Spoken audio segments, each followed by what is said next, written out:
Gulliver Cragg, who joins us now from Kyiv. Gulliver, let's start off by talking about those discussions with Scholz, though, first of all. What is Zelensky hoping to get out of these talks, do you think?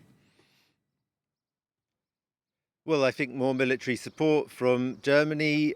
He's just had, I think, this bilateral meeting with Olaf Scholz. Also on his agenda is addressing the Bundestag. It'll be quite interesting to see what he says to them, especially given the recent results for Germany in the European Parliament elections, where the AfD, Alternative for Deutschland party, with clear links to Russia really and pro-Russian or anti-Ukrainian rhetoric, did so well.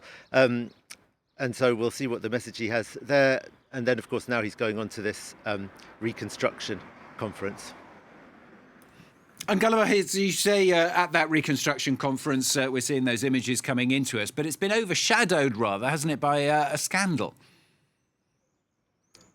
Yes, I mean, it's hugely important for Ukraine, this money for reconstruction, as you were saying, in particular for the electricity infrastructure, if that's going to be high on the agenda, because experts in Ukraine and the electricity companies themselves are saying that damage done by Russian shelling to power stations, electricity distribution networks is so bad that, Ukrainians may be facing a winter where they only have about 2 hours of electricity per day, which is why it's all the more worrying that the man in charge of Ukraine's reconstruction effort, or at least the Ukrainian National Agency for Post-War Reconstruction, Mustafa Nayyem, resigned yesterday because the Prime Minister, Denis Shmyhal, refused to sign off on his permission to leave the country to go to Berlin and attend this conference. Mustafa Nayyem and his team won't be in attendance, nor will the former infrastructure minister Alexander Kubrakov, who was recently fired by Zelensky's team. Both men, although neither were seen as absolute saints, were seen as people who were committed to the fight against corruption, particularly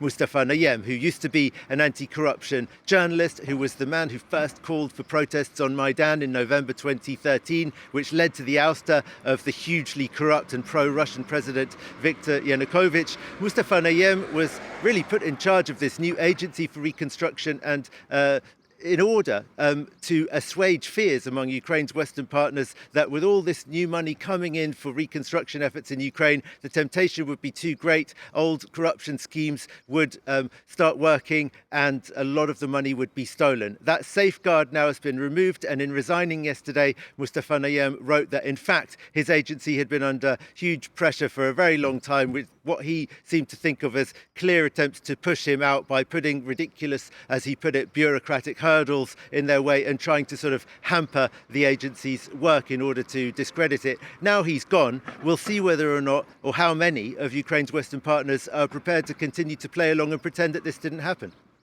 Gulliver, thanks very much. Gulliver Cragg, a correspondent talking to us live there from Kyiv.